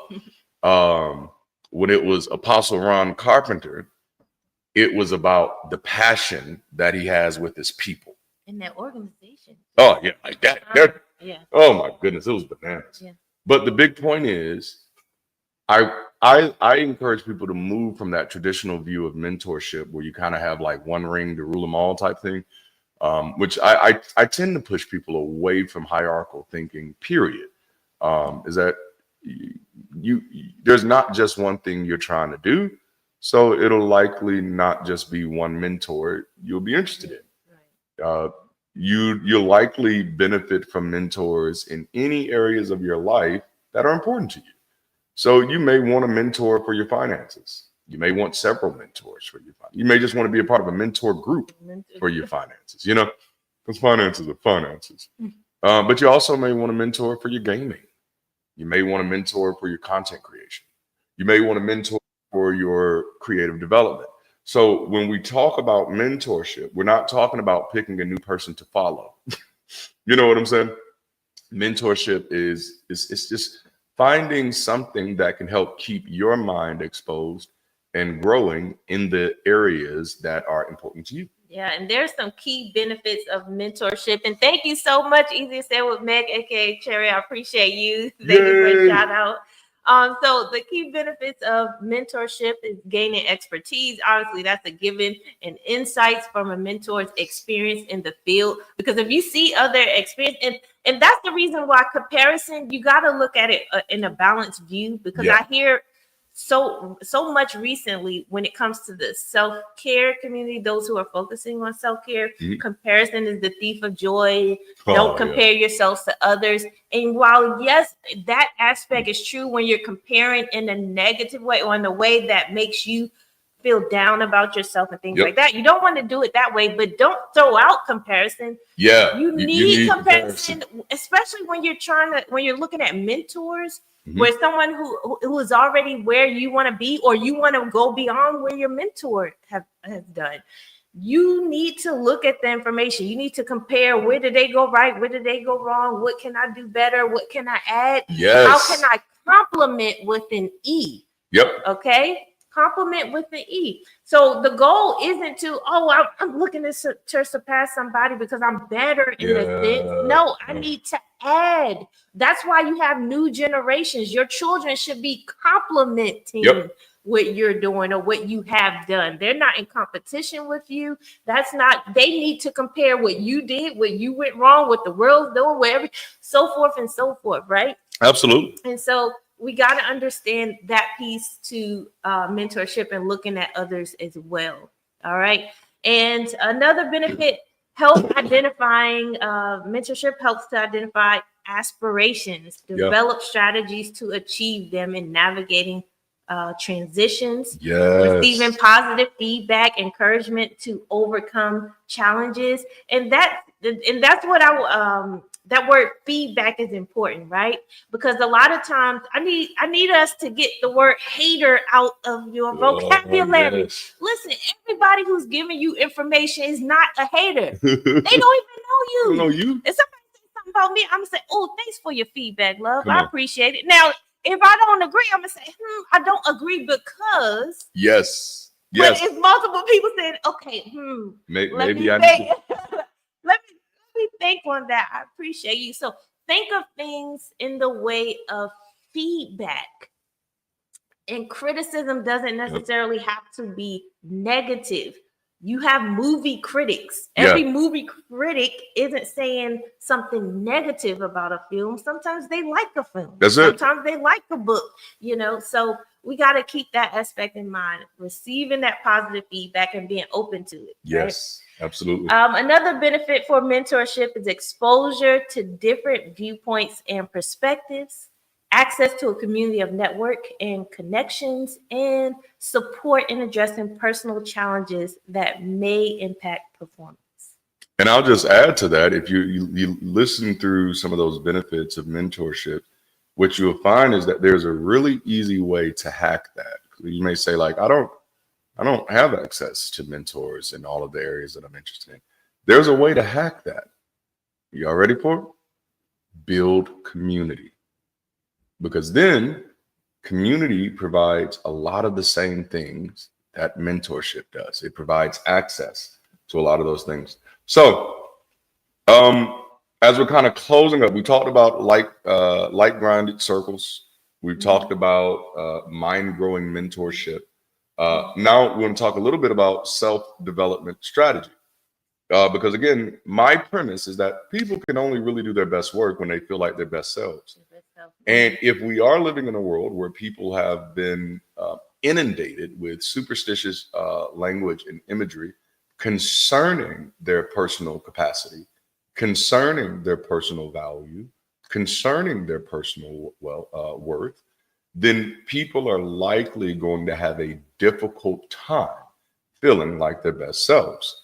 And so a major part of the work of community that is trying to build community beyond superstition is going to be helping people regain or gain for the first time the confidence to freely and securely explore themselves and to believe in themselves without feeling like they're offending creation.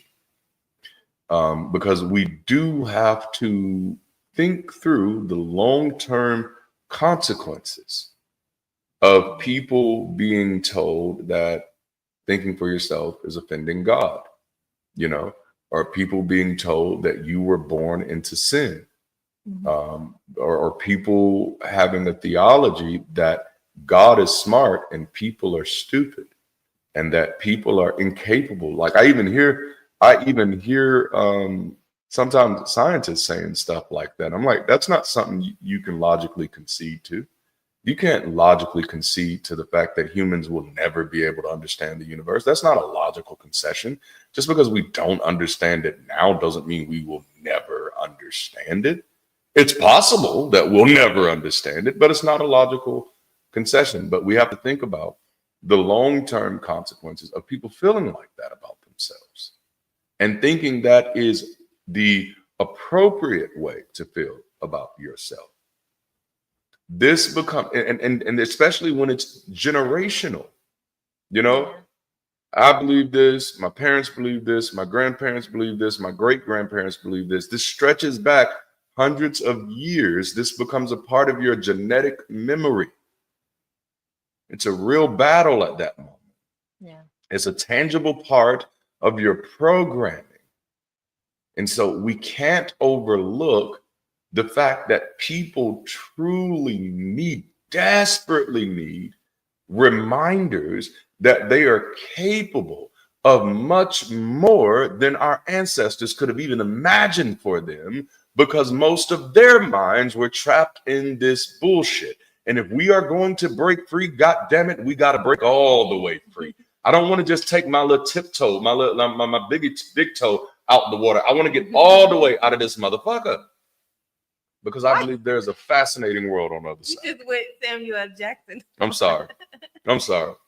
It comes out. I talk my talk. You know what I'm saying? That's the thing. Like, I've become really comfortable with just being me. Yeah. And I've become really averse to being invited into any rooms that are uncomfortable with me. You know what I'm saying? Look at you, so handsome on the screen. You know, I'm a good looking motherfucker. I don't know what to say. I couldn't say that when I was a Christian because that'd be prideful and ego. Yeah. Well, like, fuck you and your Bible. I'm good looking, bitch. Now let me stop. I'm sorry. If anybody's offended by the word bitch, I'm sorry. Fuck you, but I am sorry. No, I'm just playing. No, I'm not. That's my comedic side. You gotta love it. I'm me. It's like that time they wanted Eddie Griffin to come do a special. And they said, but we want you to not cuss when you do it. And he said, oh, then you don't want me then. You don't want me. You go get the comedian who doesn't cuss. You want a comedian who doesn't cuss is what you want. You know. And I respect shit like that. But all right. Okay, so self-development strategy. So key aspects of doing the most in personal growth. One of them is self-awareness. That's the biggest one. And that's a place that people really struggle. But you want to clearly identify your strengths, your weaknesses, and your areas needing improvement. And you want to get really clear on your goals. I think in a lot of these conversations, I do my best to try to remind people, interrogate your goals, because make sure they're actually yours. Because sometimes you'll be chasing goals that were never actually your real goal. And a good way to kind of hone in on that is to do the 5 whys with it. Why do I want to do this? And when you get that answer, well, why? Well, why? Well, why? And then walk that thing all the way down. And if it ends with because my great auntie Sarah really, really wanted me to do this, then that's not your goal. That's not your goal. And then that might explain why you haven't been able to find the energy to support this goal. Wow, that's good. You know what I'm saying? You got to break it down. I meet so many people who are chasing goals that are not theirs. They're chasing, but I mean, most of us, I mean, if we be honest, this is this awareness thing. If we be honest, most of us have lived lives that are not ours because we've lived them framed by other people's voices, worried about what other people would think. I mean, that damn near is the childhood experience. You tiptoeing through life. That's what you learn how to do as a child and a teenager, is that there are things you can do that will make you unlovable. So don't do those things. You know what I'm saying? And in a world of superstition, then that begins to frame your worldview of what it means to be loved. So then if there's any part of you that identifies with those things that someone else has said, those things makes you unlovable, you try to hide those things from yourself. And so then your goals become actual other people's goals. Your real goal becomes to make them proud because you hope it'll make you feel better. And I'm telling you, that shit doesn't work. you know. But so self-awareness is a good starting place. Continuous learning. Actively seek out new knowledge and experiences through reading, through courses, through workshops, through mentorships. One day I'm gonna print out all of my certificates and put them on the wall behind me. And I'm gonna let y'all see just how fucking hyper productive I really am. You know what I'm saying? And then you don't even operate off of other people's timelines. It's like, I'm gonna give you 6 months to a year to do this. Like, no, I ain't gonna need 6 months. I think I got my project management certificate in like, what was it, like 2 weeks, 3 weeks, and it was supposed to be a 6-month course. And I was like, I don't have 6 months, you know. And I realized, just like the more and more I've been able to interrogate myself, it's like I know how I learn. You know, somebody else may need the 6 months. I don't. I got it. Not for this one. Now, if this was astrophysics, I'd need all 6 of them motherfuckers and probably 6 more. You know what I'm saying? Yeah. But for this project management, if you ever go into what a pastor actually does, especially a church planner, which is a pastor who started their church from scratch, built their team from scratch, it's project management. It's project management, which is one of the things that I do help pastors do. Who are transitioning out of the faith. I help them find new things that they can do in the professional world with what is the word that I'm looking for? The TA word, transferable skills. Yep. So continuous learning, just always be learning. That's a superpower. If you could make up in your mind that I'm all and just let me make this clear. That I'm always going to be learning things that impact what I'm trying to do in life. That's why I had to draw the line. Please learn everything, all right? But when it comes to doing the most with your life, make sure in all of the everything that you're learning that you're actually learning some shit that you can do something with. Yeah. Okay? Now, this part amazes me because I used to have conversations with the fellas about this all the time, and because I started realizing, I'm like, holy shit. All of y'all are reading stuff about shit that you can't do nothing with, and you really broke right now. Like your life is in trouble, and you're a part of a capitalistic society that has no signs of getting better anytime soon.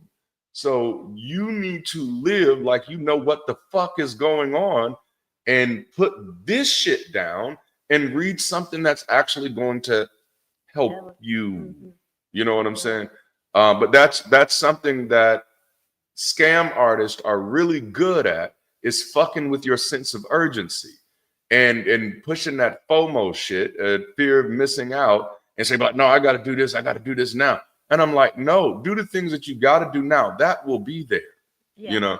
But so when I am talking about continuous learning, when it comes to the things that are important for you, the biggest thing there is learning everything is beautiful. I am one of those type of people. I like to learn everything, but I also have to keep myself focused on what's going to help me now. And that goes back to living life on purpose. Darante, you had 24 hours and 7 days a week. You had control over what information was coming into your life, how much of that information was helpful. And if the majority of it wasn't helpful, whose responsibility was that? Yeah. You know what I'm saying? Continuous learning. Goal set. Create well-defined, measurable goals across various life areas, including community, relationships, health, and personal development. One of my goals that I'm slacking on now, which I got to get back on, is hitting my steps. But it's cold. Okay? It's cold outside. And I'm busy. That's another thing. It ain't just the weather. It's also that I'm busy, so I'm not going outside as much as I used to, because I didn't really imagine getting this busy. And so I need other things to catch up so that I can kind of pull back a little bit and get some homeostasis. But create goals. I have goals. I said I was going to have a book published by December. Did it.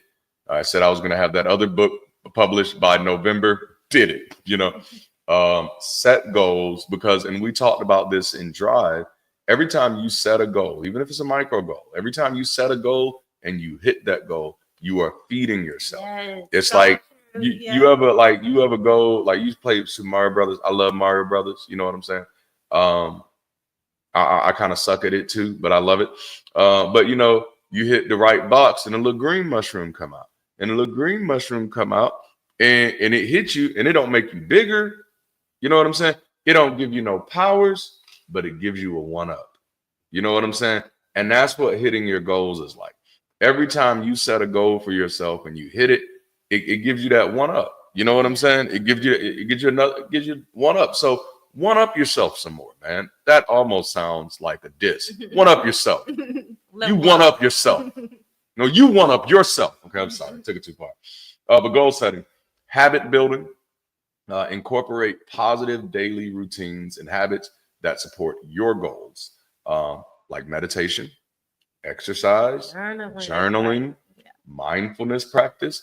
And I'll add gaming because it doesn't get as much credibility as it deserves. Gaming has fucking changed our world. And we still talk about it as if it's just a hobby. You know what I'm saying? But no, there's a game that I play for meditative purposes. Ancestors. I love it. And then there's also meditating games if you have the... Yes, dancing. Exactly. Yes, come on now. I love to dance. All right. And then challenge yourself. What you supposed to do? Hit the floor. Hit the flow. That's funny. Step outside your comfort zone. Challenge yourself. Take on new challenges, projects, or responsibility that push you to grow. And growth doesn't just mean getting better. Sometimes it's just getting bigger, you know, in the sense that you're getting more information. Your muscles are getting a little stronger. Your arms are reaching a little further. It's increasing your reach, you know. And the funny thing about information, the more information you have, when you get new information, it's easier to handle the new information because you've already handled so much information. It's like building that muscle. Seek feedback, actively solicit constructive criticism from others to identify areas for improvement. Emotional regulation, develop skills to manage your emotions effectively, including identifying triggers and practicing healthy coping mechanisms. And I do want to hit this, and we're technically overtime because I'm trying to get us to the place where our goal will be for these to be 90 minutes on Sundays. And if y'all think that's too short, you let me know. But that's what I was thinking. But I do want to hit this aspect because it is so important that we are all responsible for our own triggers. Yeah. I need us to understand that. That's a part of growth, because every time a word enters like the social zeitgeist, it becomes a new buzzword. You know, when narcissists hit the zeitgeist, everybody's ex was a narcissist. You know what I'm saying? After that, everybody's ex was a narcissist. Everybody's out here diagnosing everybody. You know, everybody was raised by a narcissist all of a sudden. And at that moment, I just thought narcissist was another word for people by that damn time, because it just anybody could be a narcissist. You know, you can be a narcissist. You can be a narcissist. You can be a narcissist. Narcissist for everybody. But triggers has also become like that. And so people are constantly like, oh, you triggered me. You triggered me. You triggered me. But see, that's just like when we were growing up, you say, you made me. You made me. Well, you made me feel like this. Nobody made you feel anyway. You are not a fucking robot. You are not a fucking creation. Okay? So nobody made you anything. All right? In the same way, nobody triggered you. I know that's hard. Even when what they did was wrong, nobody triggered you. If you give away your autonomy and agency, there's nothing I can do to give it back to you. Don't you think about that? Because that's every time you're like, oh, they triggered me, then you're saying, here's somebody that can control me. Here's somebody that has more control over my life than I do. Yeah. Here's somebody who knows how to trust my button, who knows how to push my buttons. And I am a fucking human being. I don't have any fucking buttons. You know? Only on the shirt. On the shirt, yeah. Push my buttons. But no. So when it comes to triggers, and yes, we all have well, most of us. we got triggers. You know, there are things that will happen that will be triggering. There are things that people will say that those things will feel triggering for us. But we need to understand we're doing that trigger pulling, not them. That's something that's happening within us. You know, that's something that's responding, and it could be valid. I'm not saying it ain't valid, but I'm saying we have to be mindful of these things. I hope that helps somebody. And the last one was resilience. Learn to bounce back from setbacks. Yes, resilience. And so examples of activity that contribute to doing the most in personal growth. I'm going to run through these quickly. You have personal health, mental health, professional development, social skills, creative pursuits, and personal growth. So getting that regular exercise, healthy eating, sufficient sleep, just enough to get you going. This can contribute to doing the most in your growth, your mental health, being mindful, having mindful meditation, journaling, which I love to do. I'm a fan of journals. I have journals and notebooks all over the place. Cognitive behavioral therapy, personal development, taking online courses can be doing the most in building your personal growth. They're attending conferences, networking, seeking growth opportunities. Volunteering, when you're talking about social skills, joining clubs, practicing active listening, any creative pursuit you have, learning a new skill, playing an instrument, writing, painting, speaking, that's all getting the juices flowing. All right. So personal growth in general, engaging growth-centric conversations like these. Yep. Exploring your personal values as well. And I just wanted to add, and I see that, Carrie, and that's actually a perfect example, though. What you said is some of these flashbacks for war survivors is an example. Flashbacks are internal, not external. So, which is exactly what I'm saying. So a person who has PTSD, they don't go to other people and say, y'all are responsible for my triggers. What is responsible for their triggers with PTSD are the experiences and the memories that they had. So it's while these other things can happen that they will respond to, again, that response is internal. So again, it's not saying that the triggers are not valid, which I was trying to be very careful to make that part clear. The triggers are valid. The other person doesn't have control over it, is what I'm saying. So like if a person has PTSD, there's nobody in their life who can stop them from having PTSD. You see what I'm saying? So so the other individuals don't have control over it. I'm not saying that they are immune from it. That's not what I'm trying to say, which I know sometimes people hear things that way, but that's definitely not the way that I'm saying it. What I'm saying is there's nobody outside of them who would have more control over it than they do. So if you have something that is an internal trigger, especially if it's something like PTSD, then it's definitely not somebody triggering you. This is a real condition that you have. And so that's why I kind of highlight it that way. Yeah. And that's what we do. Like with anybody who has triggering reactions from a clinical perspective, we never tell them, go tell everybody how to respond to you from now on, because that's not helpful information. What we have to do is help them navigate their triggers. Yeah. You know what I'm saying? And that is always going to be the healthiest approach to take. But we've definitely created a type of social media context outside of PTSD where everybody's blaming other people for triggering them. You said a word, this word triggered me. You talked about this triggered me. And people have gone so far where when they're triggered, they feel like they need to go into like deep disappointment mode. And I'm like, oh snap, you're going to be setting yourself up for failure in life, because everybody's going to be triggering the fuck out of you all the time, because people are jerks. People are fucking jerks, you know. But no, it is constant work, man. So we have a lot of fun in these conversations, but honestly, the work is real. Did you see how we just bridged that back in there? We do this every week so that people can find a sense of inspiration, connection, and growth without feeling the need to appeal to superstition.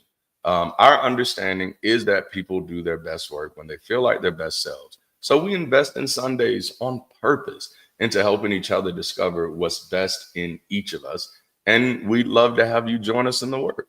So if you're out there and you're interested in being a part of secular community that is building community beyond superstition, that is committed to creating a safe space that is progressive thinking, people-centric, and life-affirming, we'd love to have you as a part of our little community experiment here. We'd love to have you join us in Discord and get involved, get because we are talking about the work. We need some more workers. You know, as they used to say in church, the harvest is plentiful. It's the laborers that are few. But in this case, it's really partners that we're looking for, man. People who are really passionate about helping to change the world we live in. And so if that's you and you're ready to take that next step and join our community of progressive thinking, people-centric, and life-affirming people from all across the globe committed to building community beyond superstition, will you simply type "I am here" in the chat? And just to help get you started and make it a little comfortable for you, I'll get the party started for you. Get it started. If you're out there, that's where you go. You just type "I am here" in the chat, and if you're here, then our moderators will find you. Our host, rather, we're going to stop using the word moderators. Our host will find you, and they'll get you some helpful information, let you learn a little bit more about what it means to be connected to Bridge City, and get you connected to our Discord so you can actually meet the other people in our community, and we can all continue to grow. We literally have people all over the globe, and this has just been amazing. Yes, and thank you once again. Thank you. We see it in the chat. I'm here. Thank you. Yes. All right, and so we definitely appreciate you all for being a part of this community. Number one, these conversations are helping us grow as individuals and as a community all together. If it hasn't been made obvious yet, we're very serious about making a tangible impact, and your financial contributions can empower us to accelerate the progress and development in key areas across the globe. So thank you for all of the super chats. Thank you for those who send super thanks, even when we're not live. Thank you so much for those who have already joined YouTube membership and Patreon. We definitely appreciate it, because that shows that there is some value in these conversations. And hey, for those who do want to support, we're going to make it easier for you. And so we have a QR code on the screen where you can definitely contribute if you like. We appreciate those who have purchased merch, and we'll make sure you have that link as well, so you can continue to support if there's something new in the merch store that you'll like to get there as well, because your taxable your tax deductible donations will be used to support the mission of building community beyond superstition, both locally and globally. We don't want to be the ones that just talking about it. We actually want to be about it. Yes. And if you don't know how we operate like that in the community, go check our resume, if you will. Go check our previous works. We have always been about it locally and globally. All right, doing the work. So we have the link there. We have the QR screens. Thank you so much for supporting and donating. And before I get out of your way, every week we try to have a poll live in our chat to learn more about our live audience. So if you haven't already filled out the poll, it's quick, easy, fun polls, then go ahead and check the box if you've been with us, or if you're returning, or if this is your first time. We would love to know that. And it was this last week. Nope, I just updated. Okay, so go ahead.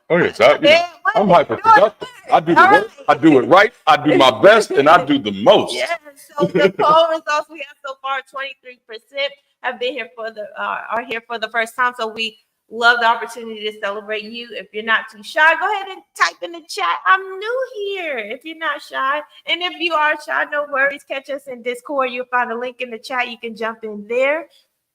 Oh man, Eric, thank you. Oh, that's so. Oh, that's awesome.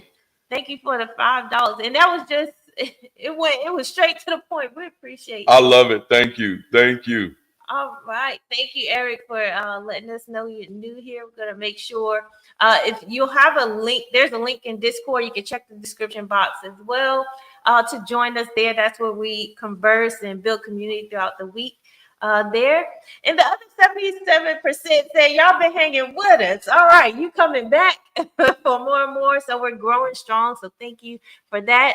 Thank you, Carrie, for joining us. Thank you. I see Greg. Thank you, Kai. Thank you, Dale. Thank you, Muttley, always in, one of the first ones in. Thank you, Kyle, for joining us behind the screen. As always, we appreciate your help as well. And so thank you all for being a part of this community and these conversations and supporting our capacity to making a difference. We so appreciate it.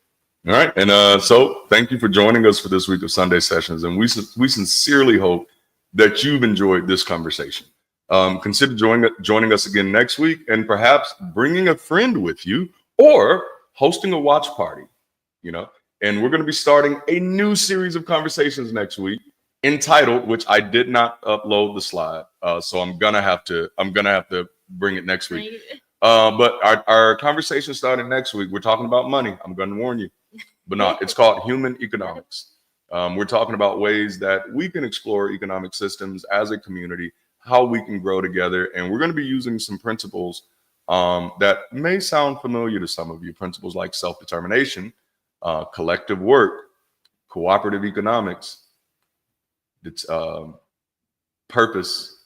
We're not going to use all of them, but a few of them. Some of you may know where these principles come from. Oh man, y'all are awesome, man. Y'all are beautiful. Travel more for showing up new here. Yes.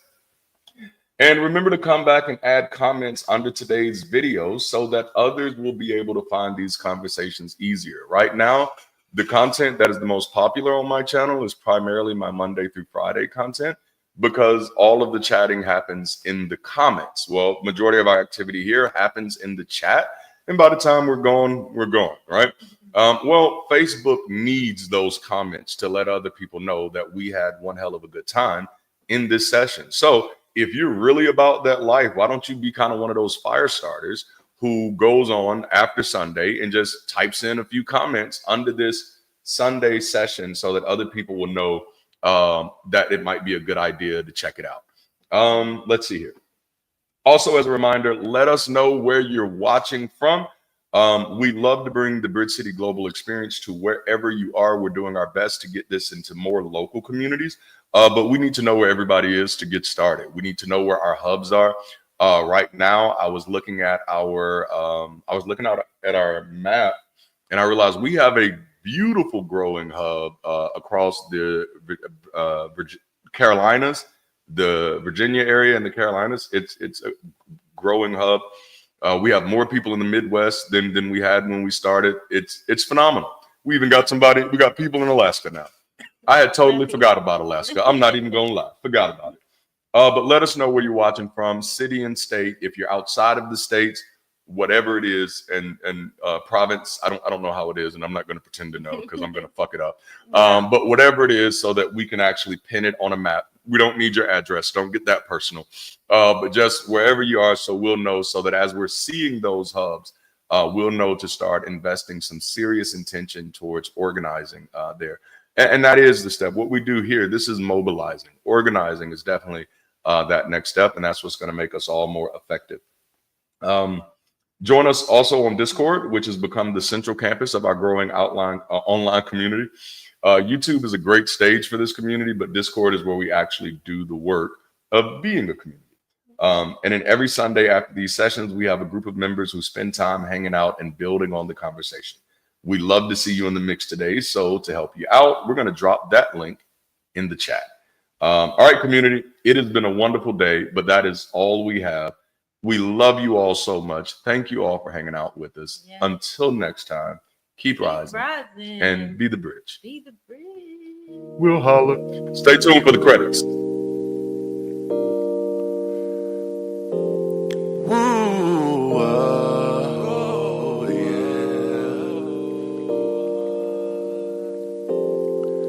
I was living my life in the servitude of misunderstandings of people I loved. Giving it all, it was never enough. Because of the fall, I could never get up. I moved on from their misunderstandings. I am no longer standing under them. I was drowning, now I swim, 'cause I found the strength within. I don't need your absent friend, 'cause I got this, yeah. 'Cause I got this, yeah. 'Cause I got this, yeah. 'Cause I got this, yeah.